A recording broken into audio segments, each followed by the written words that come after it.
Greetings everybody, Travis here for Tpull's Corner, and we have launched upon an interesting combination.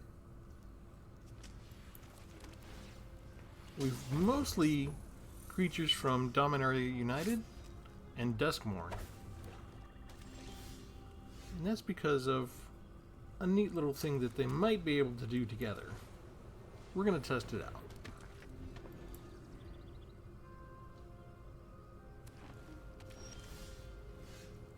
Let's see, that comes in tapped. Orphans of the Wheat is fine to bring down. They shouldn't care about a point of damage here and there.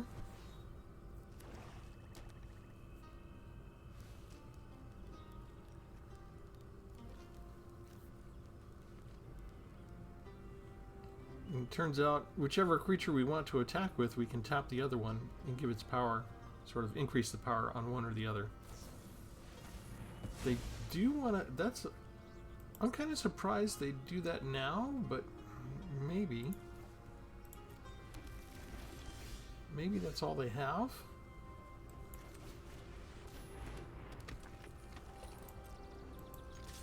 We can't use the Enlist function yet on a creature that has Summoning Sickness.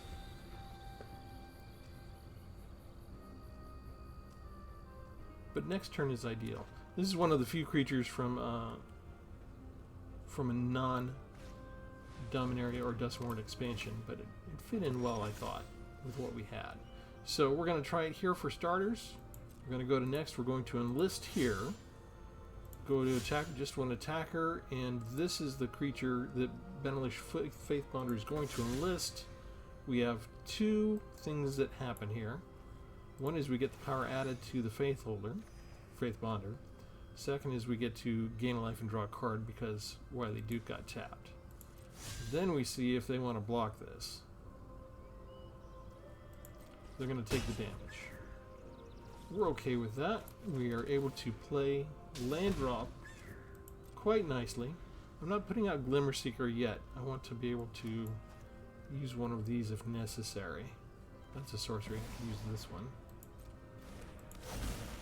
If that works, I can use that one now if they attack, and this one the next turn. They should want to attack, right? Let's let that resolve. They waste a food. They get exiled.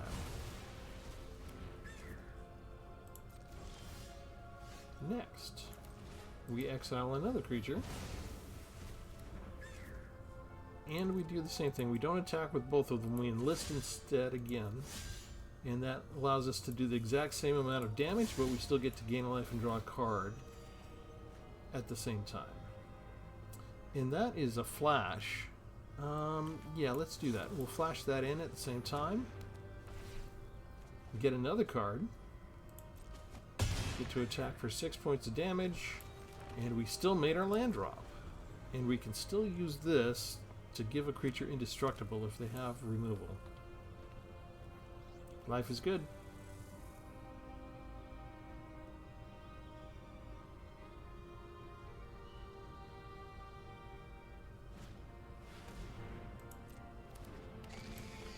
Death Touch creature, okay. How much land do I have? 2, 4, 5, 6, 7, 5, 6. So I could choose one creature I control and give it indestructible, yeah? Okay, so... Oh, you know what? I don't need to worry about any of that. I just need to enlist again. I have evasion. They don't have any way to block this. 6 points over their head. That is game.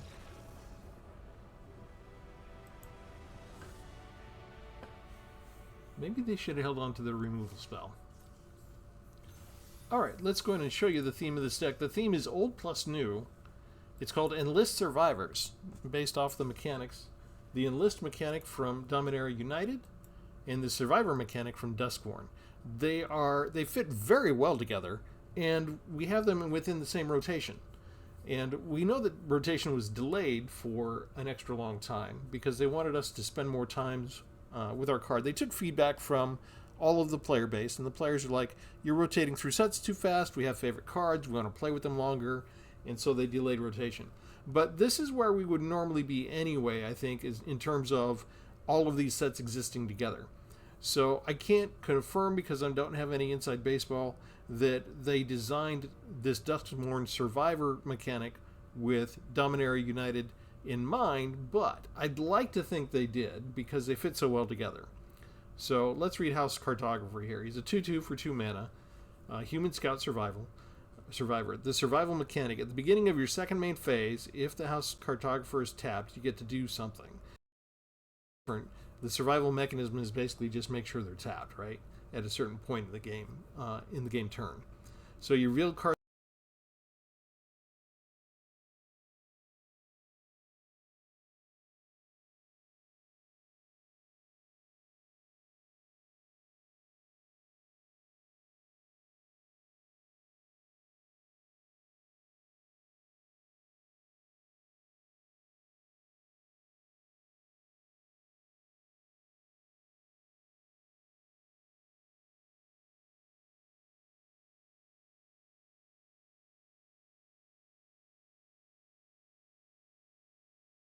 creature you control without summoning sickness when you do add its power to this creature's until end of turn.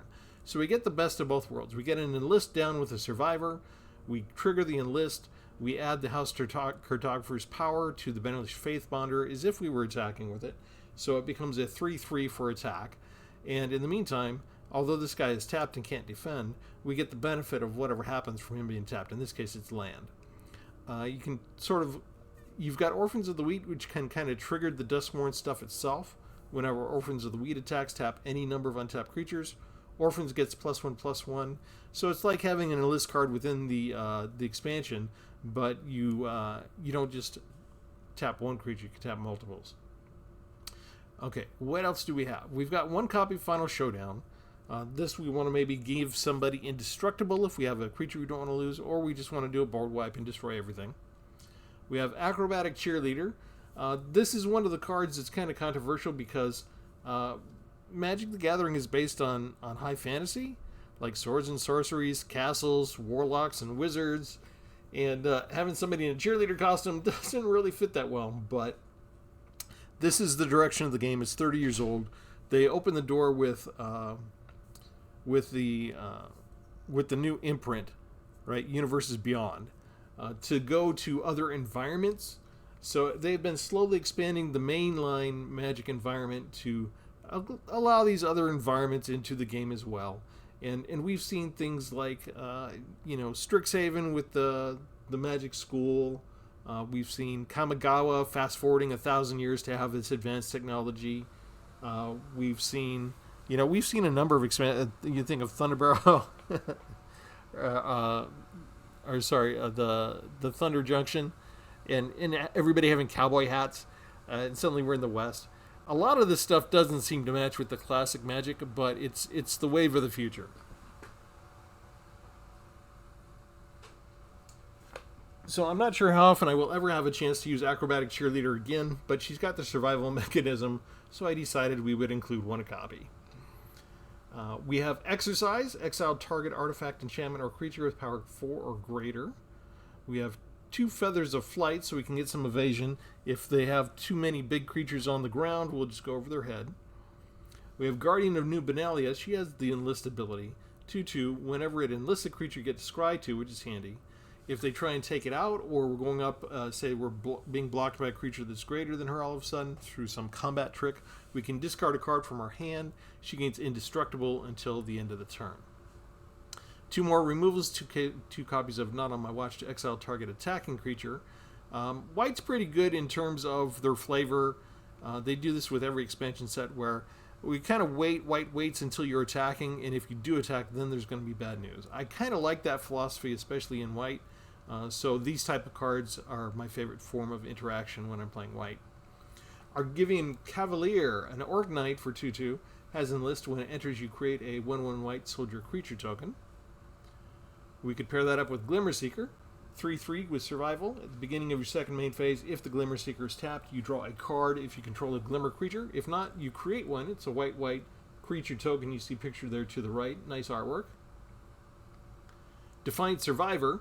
At the beginning of your second main phase, if it's tapped, you manifest Dread, which is the other mechanic in Duskborn. So it's kind of neat to see them combining here Survival and Manifest Dread in one card. And there for Manifest Dread, we get to look at the top 2 cards of the library. One goes into the battlefield face down as a 2/2 creature, the other goes into your graveyard. If it's a creature card that you use for the Manifest Dread face down, you can pay the regular mana cost for it and turn it face up anytime you want, which is handy. Hexbane Tortoise has 3/2 Enlist and Ward 2. It's kind of nice. One little card for getting rid of artifacts and enchantments as well, or creatures with flying. Plus we get a food token. Tyvar the Pummeler, mythic rare legendary creature. 3/3, tap another untapped creature you control. Gains indestructible, but you do have to tap them. If you have 5 mana, you can have creatures you control get +X/+X until end of turn, where X is the greatest power among creatures you control. I mean, if we have a bunch of 3/3s, but if you're adding +3/+3 to, and you have 4 creatures on the field, you might have lethal damage. So this is a nice card. If they do manage to kill Tyvar, despite his ability to gain indestructible, we have 4 copies of Cosmic Rebirth, the Aftermath card. Choose target permanent card in your graveyard. If it's mana value 3 or less, you may put it onto the battlefield. If you don't put it onto the battlefield, you can put it into your hand. So if there is something more expensive that I want from the graveyard, I can put it into my hand. If it's 3 or less, I have the choice on if it goes into my hand or the battlefield. And you see most of what we have is mana value 1 through 3.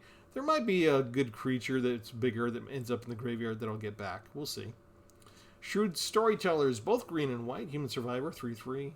At the beginning, if it's tapped, beginning of your second main phase, if it's tapped, put a +1/+1 counter on target creature. 2 copies of Wily Duke. Okay, this is from Thunder Junction. It's not from the latest or the oldest expansion. One of the few exceptions in the deck. Just when he gets tapped, you gain 1 life and draw a card.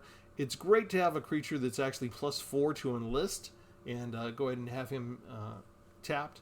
Or, you know, if they don't have anything on the field, you can just attack them with 4/2 for vigilance if there's nothing else around.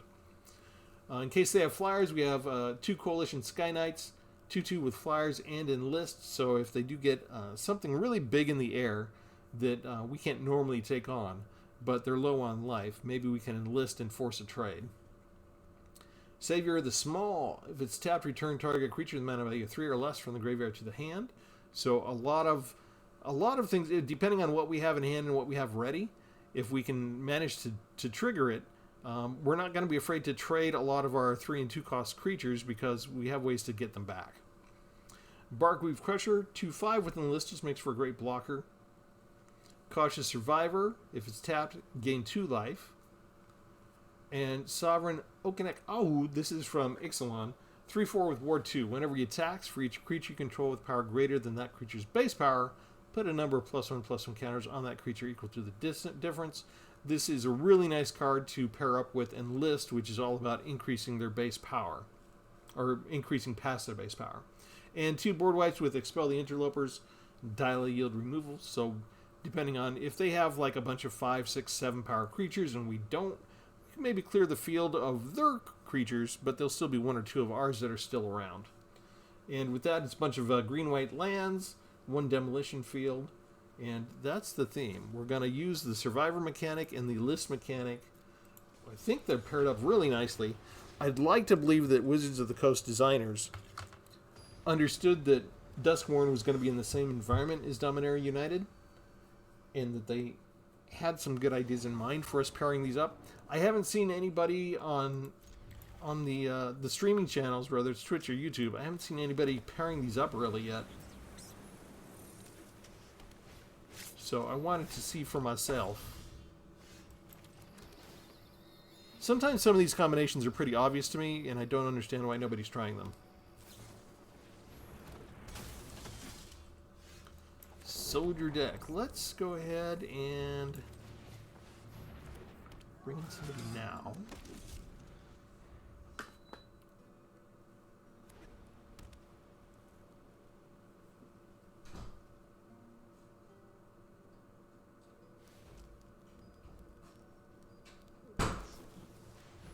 Just another flyer.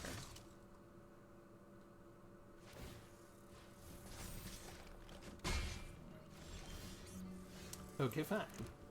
Let's do this. Auto pay. We will enlist. Just make it a 3-2. They hit us for 2-3. We attack with our 3-2. They should not want to block. They should just take it.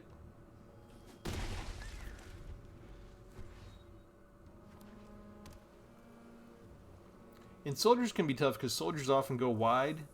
Although they do have some stuff that can pump you up to get bigger creatures. So when we get to the ability to cast Expel the Interlopers, it could be tricky on us.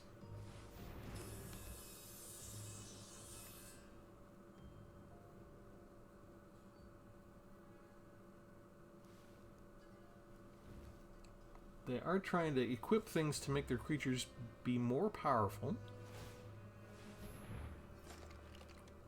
I'm hoping they attack.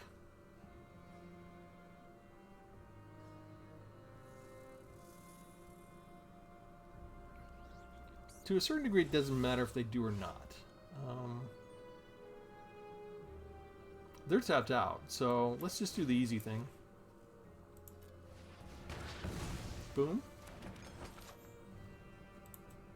We enlist.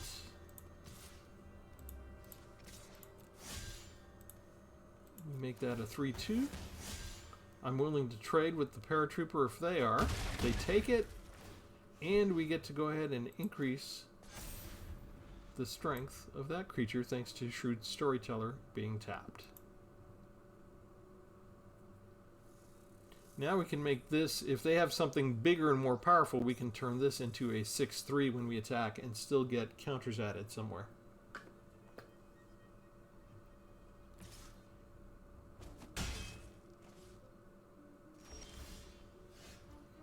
It's kind of weird. It feels kind of weird. Well, let's try this again and see if this is going to work.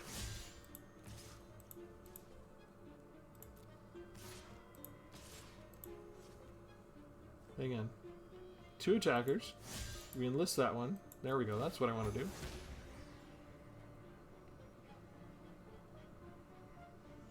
They might have a battle tactic. That's why they kept everything with just 4 untapped mana. Dealing damage. No. We want to give it indestructible.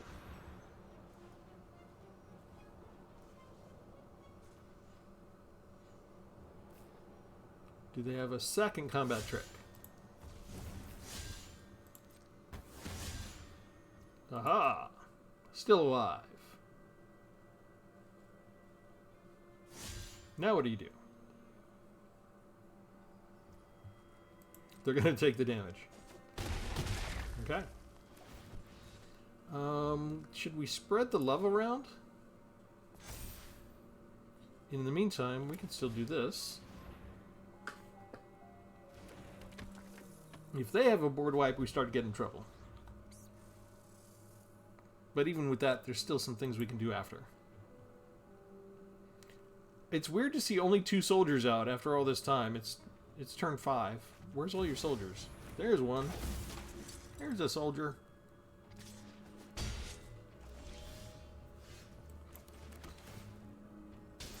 Okay, I feel like I can bring this down. And then we attack with just this. Oh, and then we can enlist with this. And we will tap this one for that.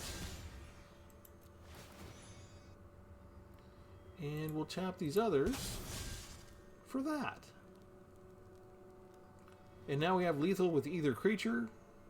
So they need to block both. And they weren't willing to do that.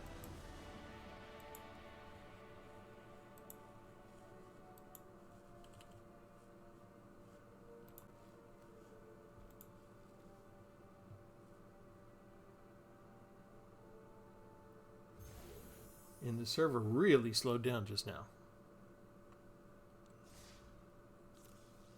Wow. Okay, we got our chore done for the day. We got our reward. You know what? Hang on a second. Let's go open a pack. I don't normally do this these days. But Does anybody like pack openings? So that's the reason I'm going to do this. I got 55% of Bloom Barrel. We're just going to open a Bloom Barrel pack real quick and see what we got. Carrot Cake, 3-Tree Mascot, Bonebind Orator, Thornplate Intimidator, Booming Blast. You can freeze the video if any of these are new to you. I have all of these so far. Vigilante Haste with Seaglaive Mentor, and my first Jackdaw Savior. 3/1 flyer. Whenever it or another creature you control with flying dies, return another creature card with lesser mana value from your graveyard to your battlefield. So it's not lesser or equal.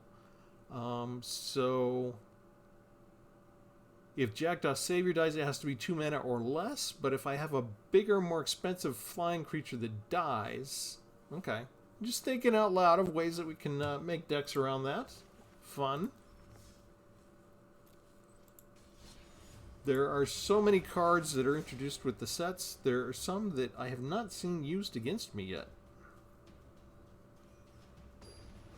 Anyway, leave a comment if you like seeing me open those packs in the middle of the battles or not. I haven't done it in a while. And as always, we invite you to like and subscribe. I usually do that once a video. I want to do it before I forget. My opponent's name is 52 Card Pickup. I like that. Everything's going to intertouch, basically.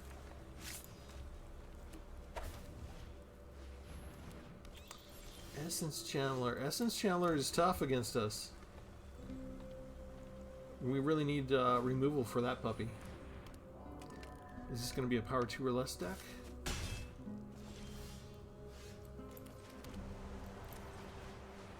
We start with the Benalish Faith Bonder.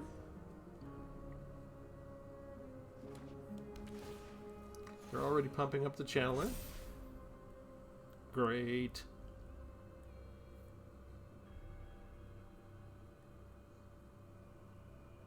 They're looking at Faith Bonder like they want to kill it already. It's just a little 1/3.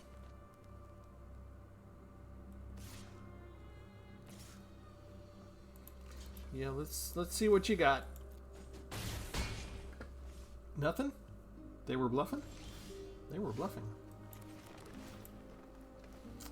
More land. Yeah, we'll take the land right now. I feel like there's not much I can do here. It's tapped land. I can hit him for 1. I could have put the Feather of Flight on there. Made it a 2/3.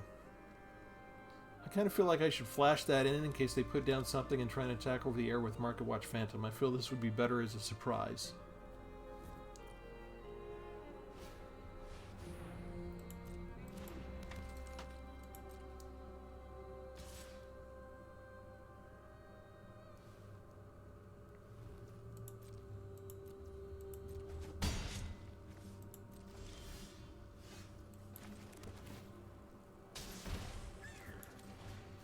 Get rid of that puppy. They were just going to start doing card draws and attacking me with the Channeler every turn. We can't have that.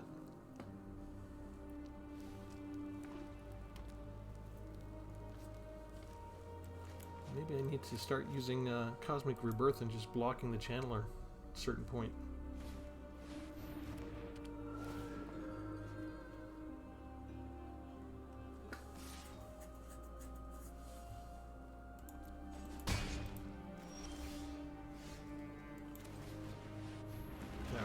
There's a blocker. Everybody's at toughness 2 right now, so we're okay. Does that give us any time to get anything else going here? If they create a flyer, that gets to fly. I don't have enough to cast Feather of Flight. So they get 2 more points in anyway. So I think we have to do this. I don't feel like I can attack. I feel like I'm completely on the defensive here, and I've got none of my normal removal yet.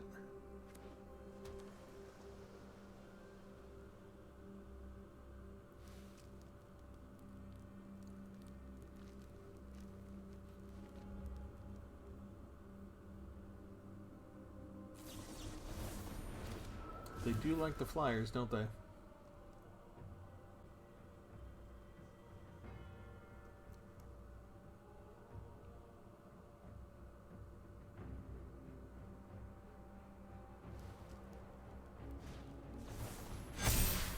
Oh no. They got me good.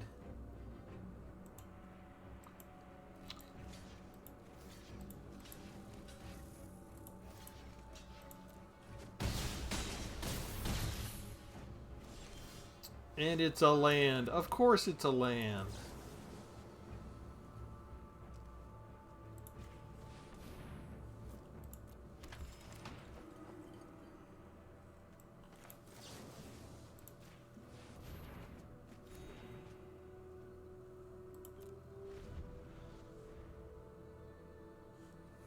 Yeah, we're dead. I needed some kind of removal against all that. They were just piling on creature after creature, and most of them were flying over our head.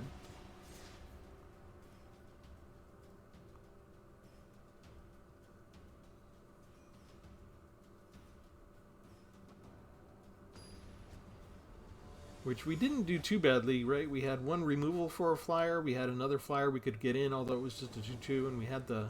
If I'd had enough untapped land at the time, maybe I could have surprised them with one, but having that extra combat trick to add a counter onto everybody was perfect timing for them. Otherwise, we might have been able to hold on. Hang on. Now we have Expel the Interlopers. If you're newer to the channel, we've had a couple of recent subscribers. What I tend to do is I tend to talk about what went wrong in the last battle, and then Wizards of the Coast employees will stick one of those cards that I mentioned right in my hand at the very beginning of the opening draw. Just to drive that nail in a little deeper into the back.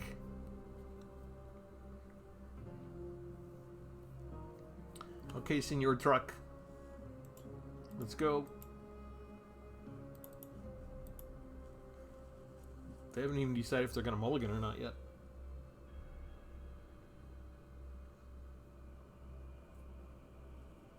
So Orphans of the Wheat is a good addition to this deck in case we don't have anybody with the Enlist ability. If we get these others down, we could just tap them all and benefit from all of them with one attack from Orphans of the Wheat.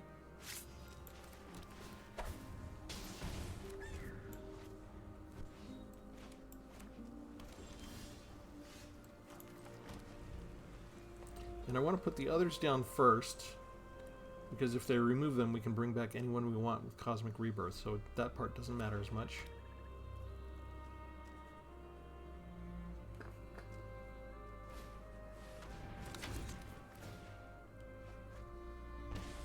What's the other room do? Widow's Walk, Creature Text Alone. Okay. Not a problem. Let's start with Glimmer Seeker.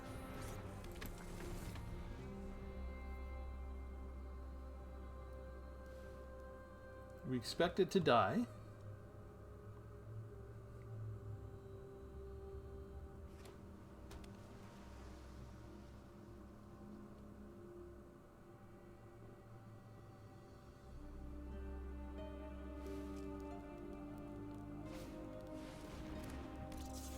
Oh, that's perfect, actually.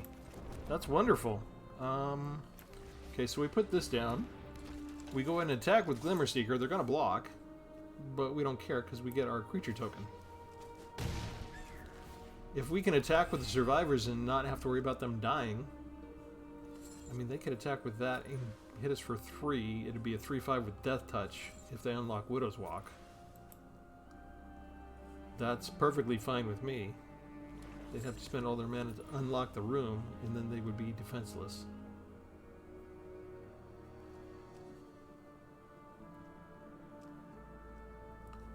Still looking at our creatures every now and then. This would be kind of interesting if it came into the battlefield tapped.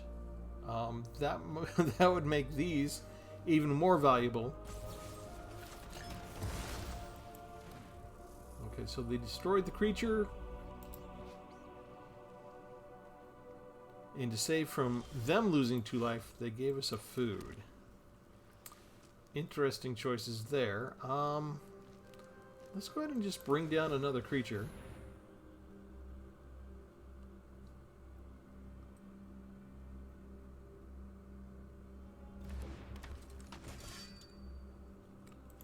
We attack with the 1.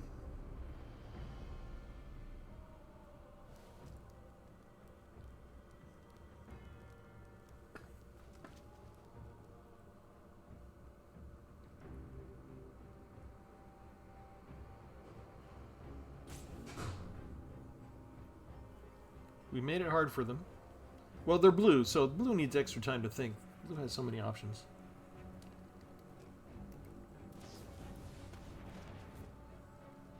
Okay, so they found a way to kill it. Using a fairy fencing spell, that's a lot of energy to spend to kill one creature.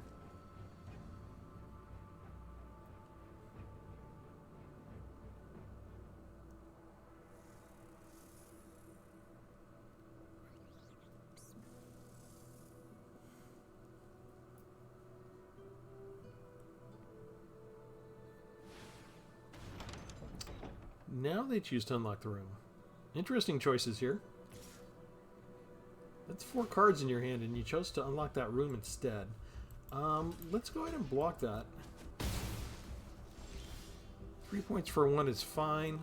We put this puppy down. We use Cosmic Rebirth. I get the Glimmer Seeker back. I gain 3 life. And we get to hit him over the head for 2. We couldn't enlist because both of these had Summoning Sickness. But now I'm above 20 from where we started, and Senor Truck only has 1 creature, still.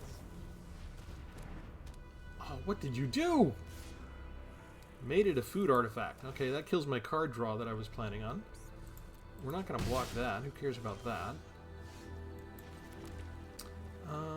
Let's do Shrewd Storyteller. Put it on the battlefield. Also put down the Benelish Faith Bonder. Now we can attack here for normal, and here with Orphans of the Wheat we can tap both of these. Added power, and we get a +1 counter to one of these. And I want to spread out the counters so that if they think one particular creature is difficult, the creature with counters will stay. So we're not putting any counters on Storyteller because that's what gives the counters to everyone else.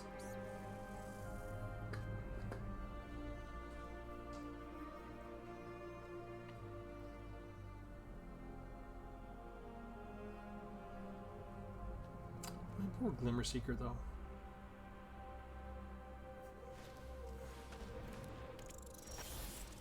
A 3/3. Okay.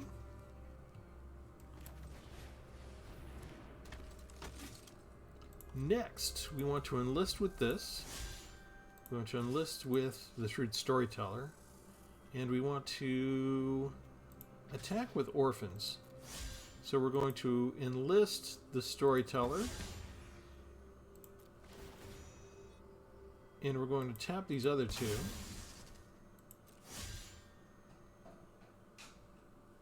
And they can just block there if they want.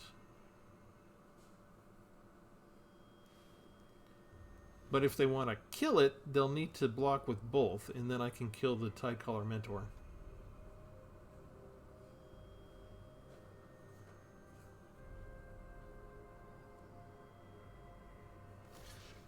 Okay, they're willing to make that trade.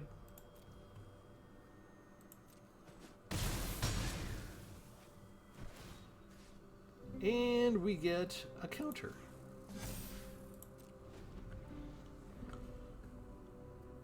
Now, if they don't like the stuff with counters, they'll get rid of the ones with counters, and we can still add counters with Storyteller. If they remove the counter giver, we've still got our creatures with counters on them. Spread the love. That's a tip from your Uncle Larry. They're gonna kidnap it?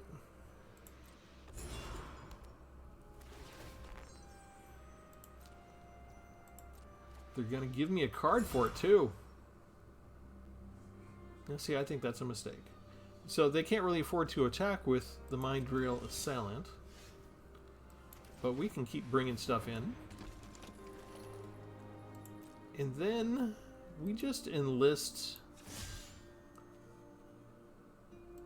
one attacker. We tap the one with the Survivor benefit. 5 over their head. They can't block us. That's game. Don't even need to worry about adding counters. We could not have tapped Wily Duke right away because he had Summoning Sickness.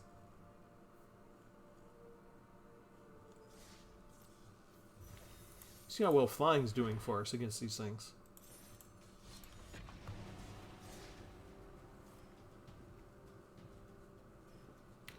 Some people still are new enough to the game that they don't think about defending against flying. It's really something you should do in every deck construction, is consider what the opponent might bring against you. Sometimes it might be an all-flying fairy deck or something like that. In the older days it was angels, now it's like bats.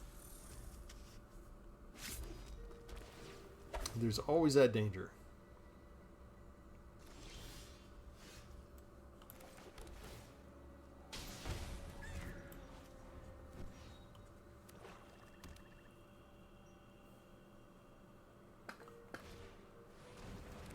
Magda. Alright. We are going to put down Guardian of New Benalia because we have an automatic way to make it indestructible.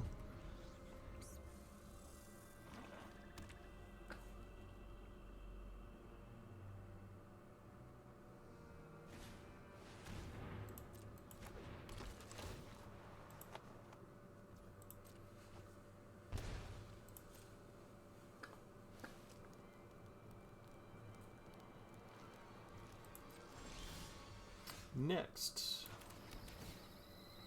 we bring down Tyvar because now we can tap Guardian of New Benalia and make Tyvar indestructible.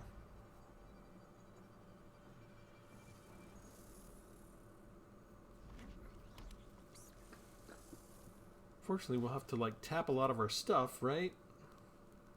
To make them indestructible, they have to be tapped.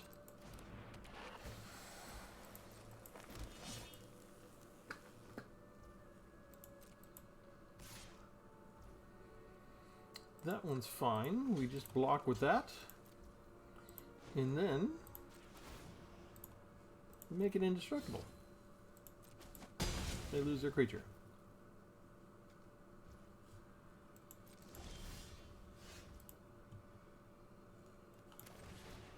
And we will rinse and repeat.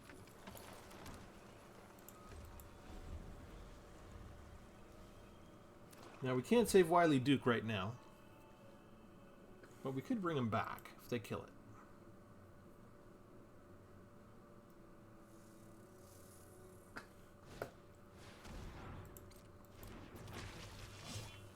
That one is a potential problem. Although you do need to have the mana free to add counters onto it and make it bigger.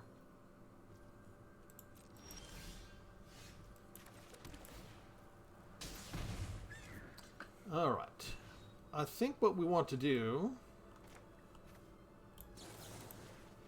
we're going to make this a flyer.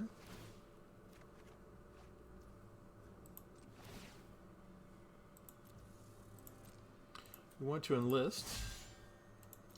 We want to enlist Wily Duke. Make it... oh, look at all that stuff. Do we want to scry before we draw? Yes. 7-2. Do we have any... don't have any flyers, enchantments, or artifacts yet. Shoot, do I really want to get rid of that, though? I think I'm okay with having both of those. Okay, so we hit him with a 7-2. And then we have enough to bring down Orphans of the Wheat, so we still have an untapped creature that we can tap to make Tyvar the Pummeler indestructible.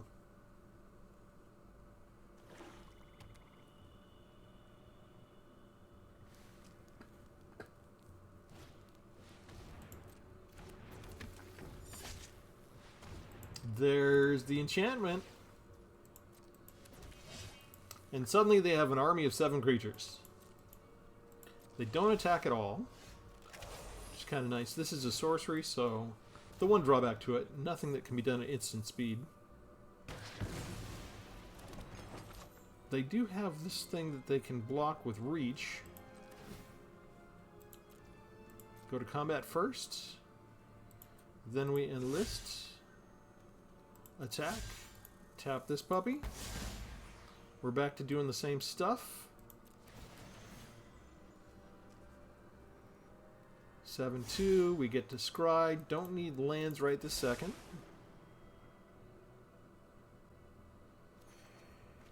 Ta-da! They need to block with Deadeye Duelist, basically.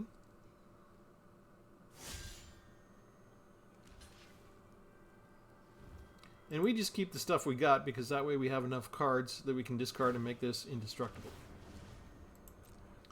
Crime gives them 1 treasure, whoop-de-doo. Shouldn't be a problem.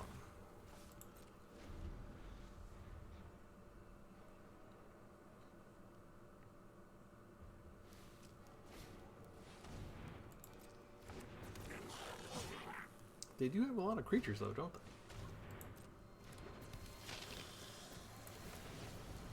So they commit a second crime. Get a counter on Vadmir.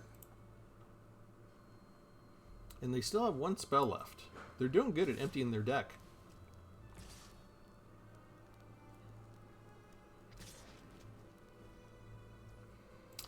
This is kind of easy, I think, right? We just block that. We tap an untapped creature. Make Tyvar indestructible. They lose Vadmir. We're taking 5 points.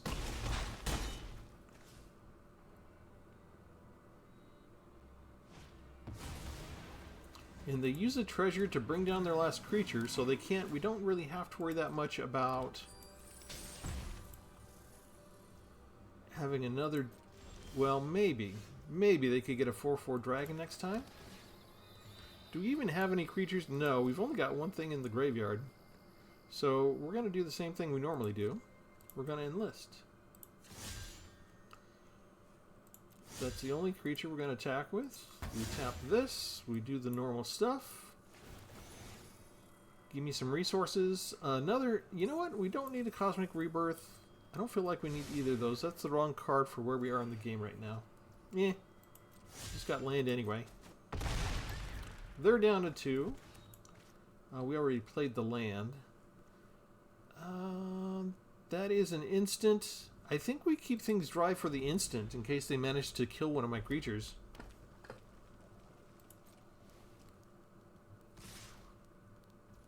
Look at all that stuff. We'll block that puppy. And we'll block that puppy. We make this guy indestructible.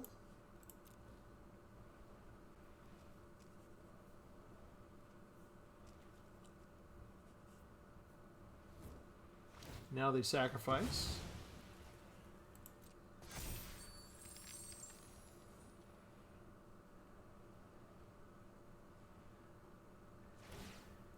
None of this is going to be enough.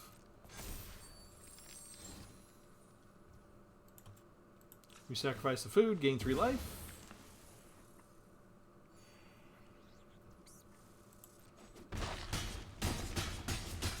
And they got us down to 8. And we hope they're happy.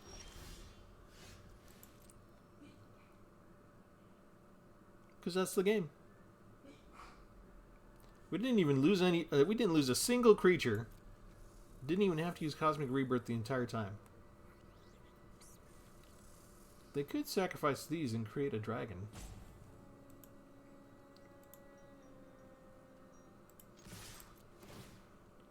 None of that's enough. We'll tap this guy and gain 1 life and draw a card, though.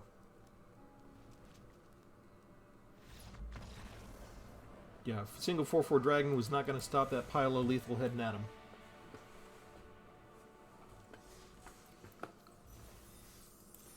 All right, we've won a lot. We've only lost to the flying deck. Notice I haven't been land starved yet either. It's a very strange day today. A little bit of land flooding, but we had enough scry that we could sort of get around that.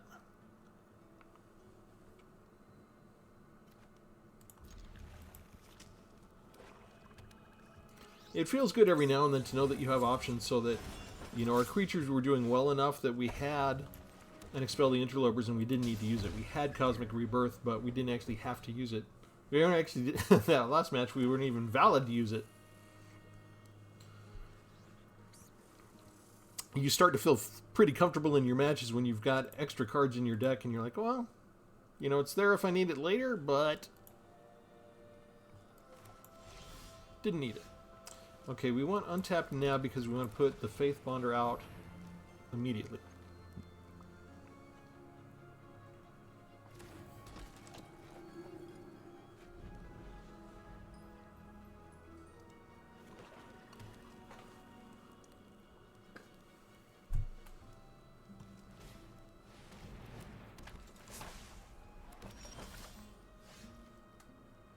We put this out because we want them to think that that's all we can do. We don't want them to realize we have none on my watch.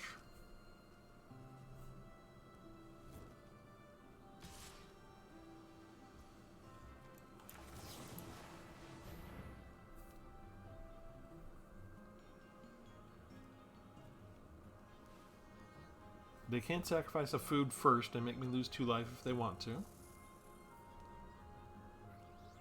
I'm not sure that's the best use of their abilities, but... Okay. I would have probably kept the food for something later myself. But that's fine. We will... put out Glimmer Seeker. No penalty to attacking. We can't enlist with the Glimmer Seeker because the Glimmer Seeker has Summoning Sickness. So enlist only works on creatures without Summoning Sickness.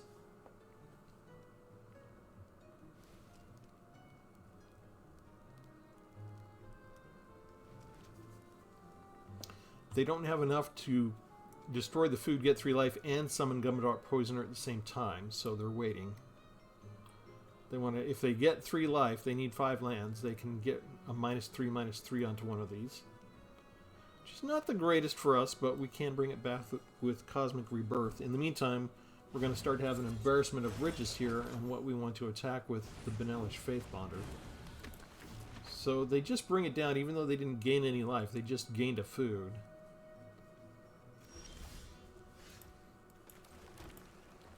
And let's bring down Defiant Survivor. Then we enlist. We tap the Glimmer Seeker. Becomes a 4/3 with Vigilance. They take it. And we get a 1/1.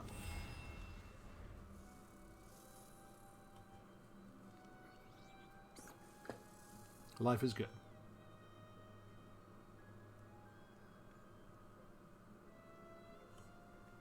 I wonder why they chose to bring down Gumdrop Poisoner instead of bringing down the Hollow Scavenger immediately.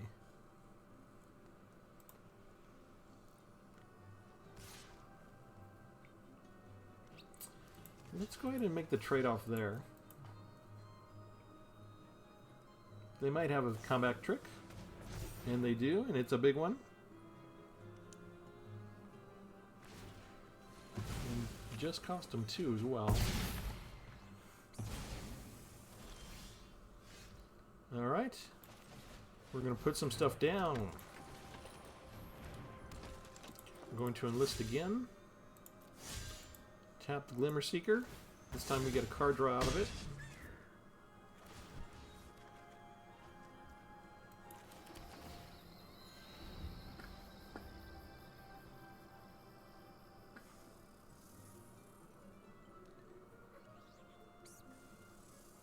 Question is, how many of these do they have?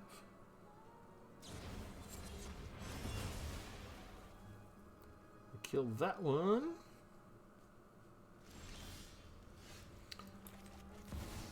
We're going to hold Cosmic Rebirth for now. We're going to enlist, attack with just one of them, tap the Glimmer Seeker again, get our card draw.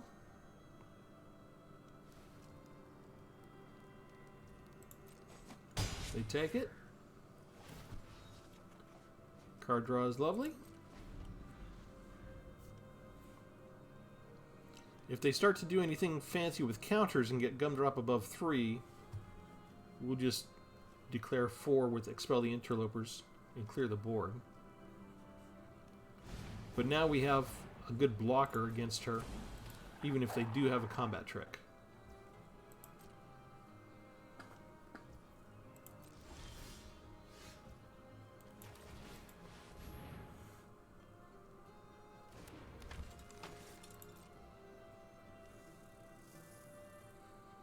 So now we attack there and we enlist there. Tap the Glimmer Seeker again. 7 points coming at him.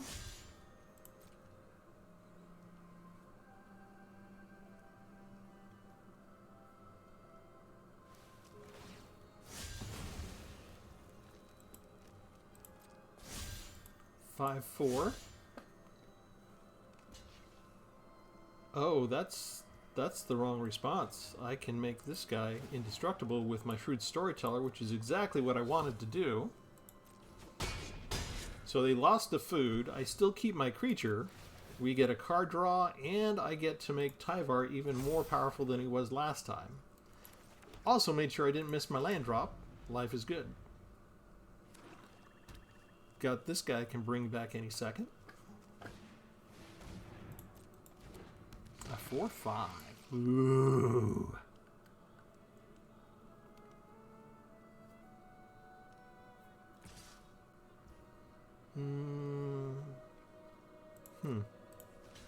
They're tapped out. That's gonna die. I don't know why they would do that.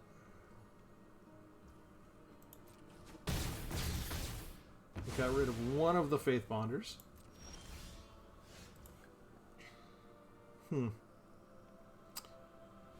So, what do I want to do here?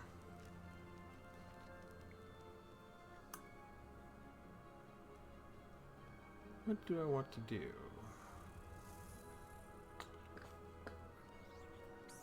Okay. Okay. Okay, we're gonna do it.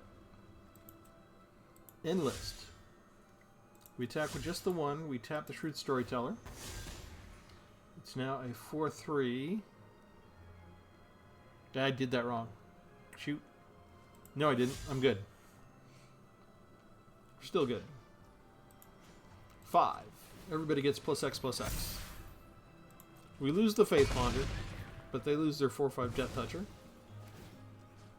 I get another counter. And I have another Faith Bonder just waiting in the wings. Life is good.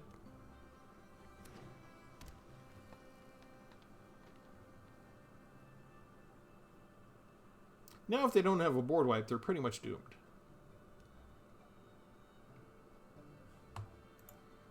Who do I want to bring back?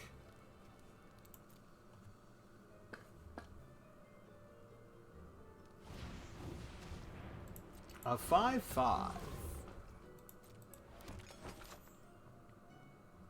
Not a problem. My turn. Okay.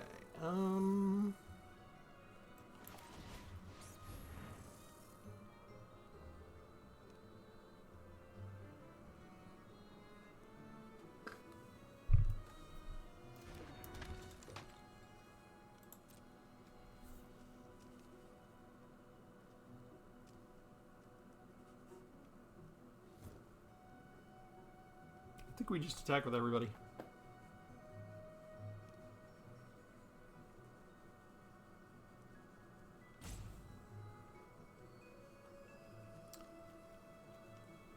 They could sacrifice a food.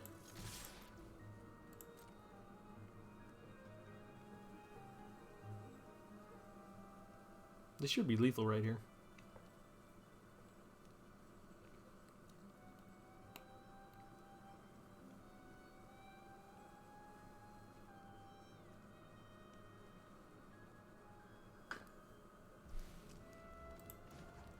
You're just going to take it? I think they realized there was nothing they could do.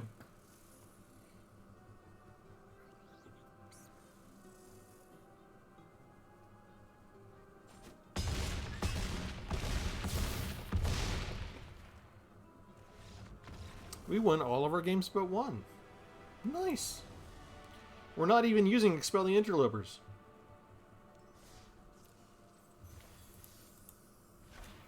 Ta-da! Quake Tusk Boar. I haven't used that one yet. We'll try and get to them. There's so many cards that haven't been used that I don't see people using against me. Alright, I'd say this is a big success. You take Dominaria United, you use the Enlist mechanic, you tap creatures that have Survivor that get the benefit from being tapped, and there's just value. You can get lands, you can get life, you can get card draw, you can get additional 2/2 creatures face down. There are other Enlist creatures that you can use. There are other survivors that you can use.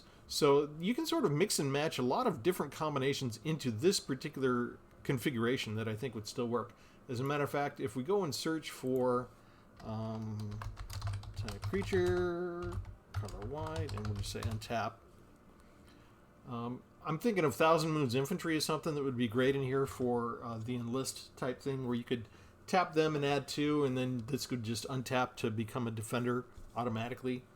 There are a couple of other cards that are outside of Duskmourn and Dominaria United that I think would still actually make some really good additions to this deck. I'm just having trouble figuring out who would I eliminate in that case, right? Who would I get rid of? But we did pretty good, except some of our bigger stuff, we didn't really see much of the Barkweave Crusher or the Cautious Survivor, and we didn't get any of our Sovereign out this time. But I think we were able to demonstrate enough of the rest of the deck. The 2 and 3 drops just really key for the whole thing. And then the Expel the Interlopers is just sort of like a safety escape valve, and also Final Showdown is like an emergency escape valve too. Didn't need them that much after all, but you know, we faced certain decks and we didn't face others. So there are other cards there are other deck themes that tend to go with very big monsters, and if they had tried, we would have been ready for them. So I like the versatility of the deck. I like the flexibility. I like all the options that it gives you, because it's a sort of like, it's not a control deck, so it's sort of like a different version of things where you have a lot of choices on what you're going to tap down and what you're not going to, what you're going to attack with, what you're going to hold back, more than in normal battles. So there's more to do, and it gives you kind of the control-ish feeling that a white-blue deck might have, but just in the sense of how you're managing the battle with your creatures. So I'm not sure what word you would use to describe that, but it's kind of a different way to experience the game, I think. So I would encourage you, go ahead and copy the deck list, go take it for a spin, maybe switch out a couple of the survivors or a couple of the Enlist to your delight, and let us know in the comments below your feedback on if you do anything different with this deck, what your results are. As always, we thank our Patreon, and we ask you to like and subscribe, and we will do something different next time. Thanks, everybody. Have a good one.